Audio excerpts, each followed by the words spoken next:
inmunodeprimidos, como por ejemplo los pacientes que viven con el virus del SIDA, los PBBS, en otros pacientes que tienen enfermedades iatrogénicas como la diabetes, etcétera. Es importante esta parasitosis. Pero ¿qué características tiene este parásito? Este parásito es bien pequeñito, vive en el interior de la mucosa del intestino delgado. El parásito macho no existe. Además, se ha comprobado que la hembra se autofecunda.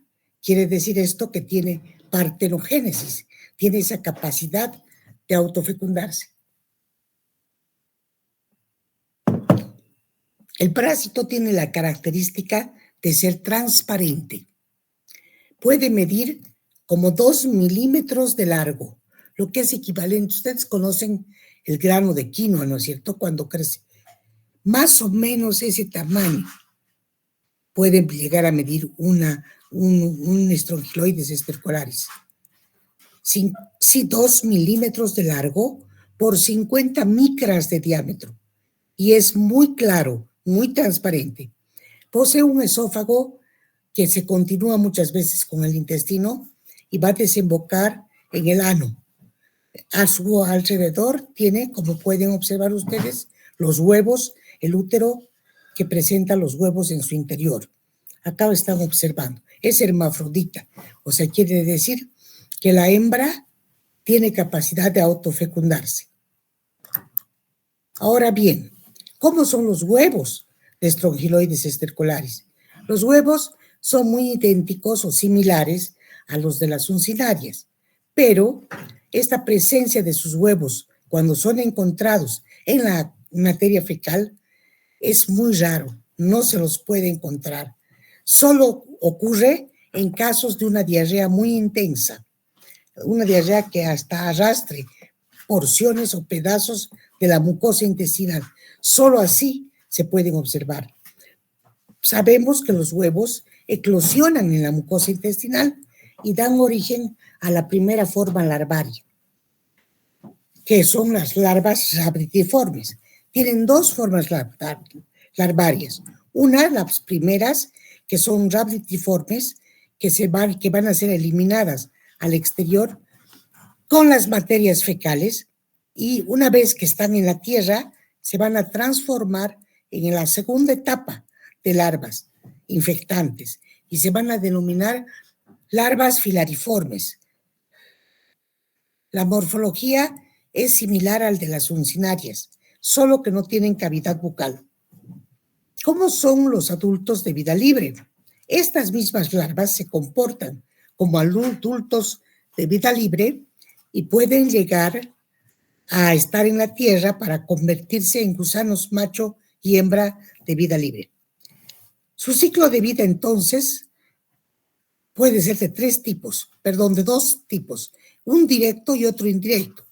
En el directo, la larva filariforme, que es la L3 infectiva, penetra activamente por la piel. Quiero decir que las personas que caminan sin zapatos, descalzos, pueden pisar el suelo y si tienen alguna heridita, aun cuando sea la picadura de un zancudo, las larvas, si las pisan, pueden penetrarles por la piel. Esta larva pasa al estadio del segundo, que es la larva migratoria. Y esta es la larva ya que puede migrar hacia la sangre, hacia los pulmones, al intestino. Mientras está en este estadio de larva migratoria, ocurre la partenogénesis en las hembras y se pueden llegar a convertir en hembras adultas en el intestino delgado.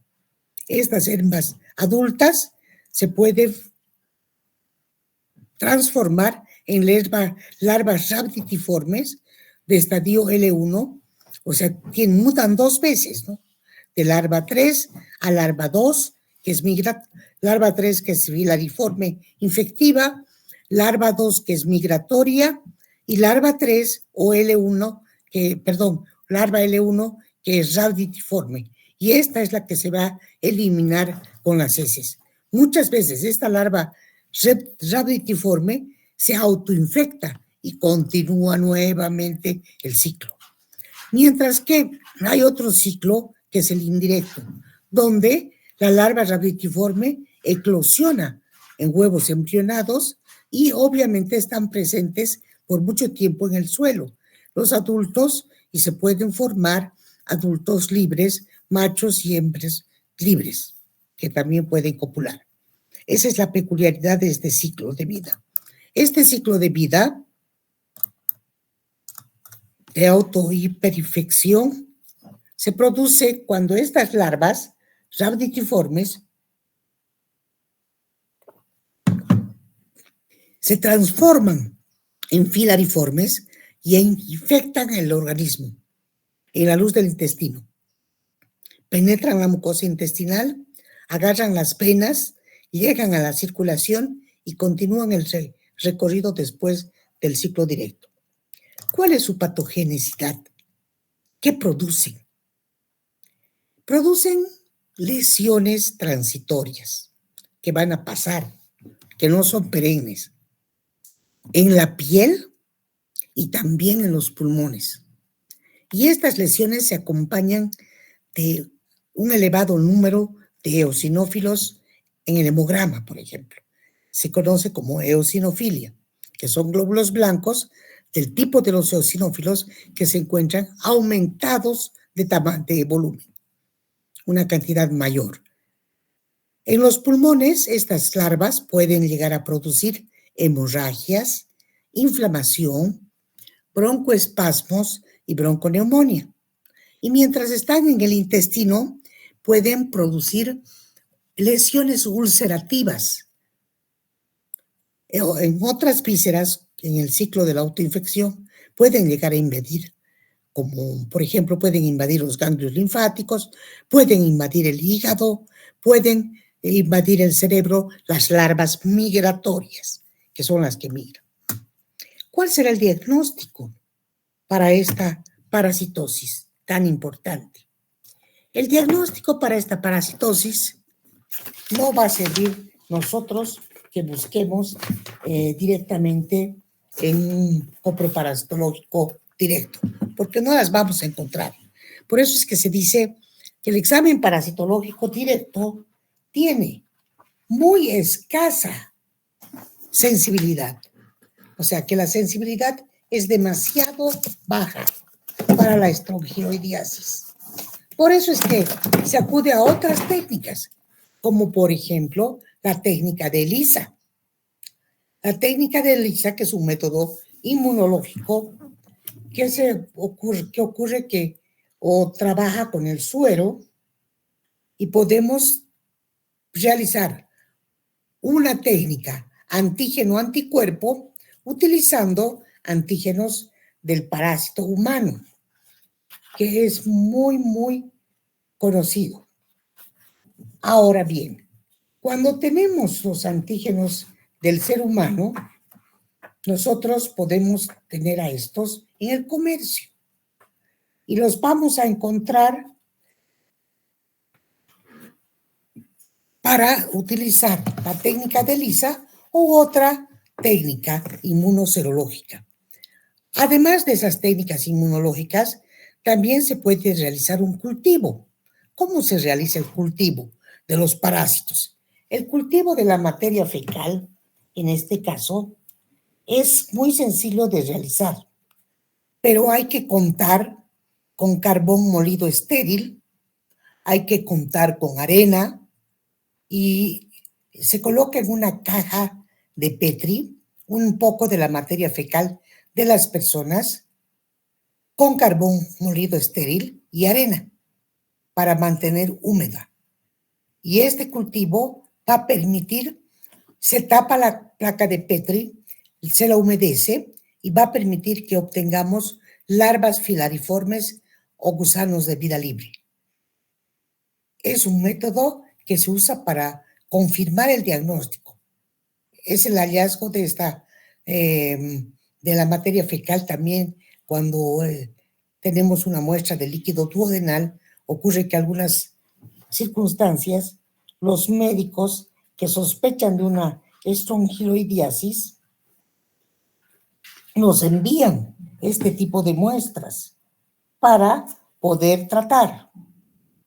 Ahora bien, estas estrongiloidiasis son por lo general obtenidas con sonda por aspirado duodenal. En ese caso, muchas veces resulta útil también el examen microscópico. ¿Cuál es el tratamiento para la estrongiloidiasis? El tratamiento para la estrongiloidiasis es un tratamiento igual que para la helmintiasis. Generalmente, estos tratamientos se basan en los antihelmínticos como, por ejemplo, los nitroimidazoles, igual que para los ascaris lumbricoides. Es idem a los ascaris lumbricoides el tratamiento. Para los estrongiloides estercorales. Bien, aquí vamos a quedar porque no voy a forzar mucho la voz. Recién estoy recuperándola. Tengo una afección en las cuerdas vocales. Entonces voy a pedir, por favor, que en la siguiente clase continuemos con el avance de nuestra materia. Pero sin antes poder preguntar y ver a ustedes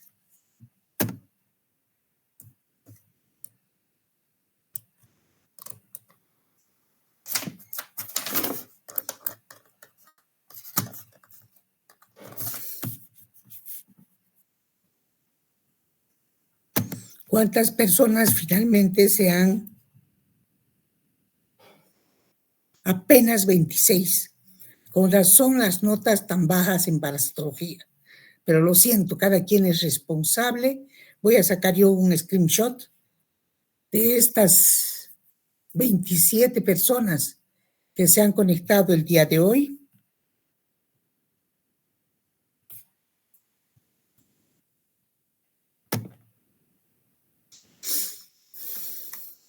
Si tienen alguna duda, algo que no hayan comprendido en la estrongiloidiasis, les ruego ir al libro de David Botero y Marcos Restrepo y leer todo el capítulo de la estrongiloidiasis para la siguiente clase.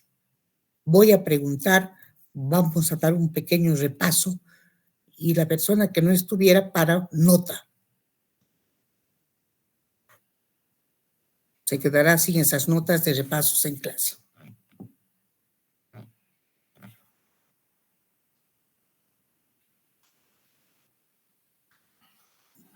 Bien, si no existen preguntas, aquí vamos a quedar. Doctora, una consulta. De las Dígame. diapositivas que explicó, eso le colgó, ¿no? En el Classroom, ¿verdad? Están colgadas en el Classroom hasta antes del examen. Porque Está bien, teníamos que doctora. hablar de las Gracias. cabezas más, ¿ya? No se preocupe, están ahí. Pero no va a ser tan solo de las diapositivas. El repaso, lean, por favor, el libro. Espero que a estas alturas ya tienen todos el libro. Voy a preguntar. Buenos días, doctora. Disculpe, ¿qué capítulo dijo? Se me corta un poco la señal. Buscan, señoritas, la 6ª edición del libro de David Botero. Estrongiloides estercolares o estrongiloidiasis. Está bien, muchas gracias, doctora. Y a las 3 de la tarde, doctora, justamente, de la poca cantidad que estamos de estudiantes, doctora, es el motivo de que justamente tenemos examen de operaciones unitarias con el doctor Torres. ¿Hoy tienen examen? Sí, doctora. Ese es el motivo que estamos de poca cantidad de estudiantes. ¿Y operaciones unitarias de qué semestres? ¿O de qué año? Del tercer año, doctora. ¿Y por qué Estamos utilizan para el los primer parcial. primer parcial todavía? Con razón. Ya. Ahora entiendo por qué no se están conectando tantos. Bien. Bueno, hasta luego, muchachos.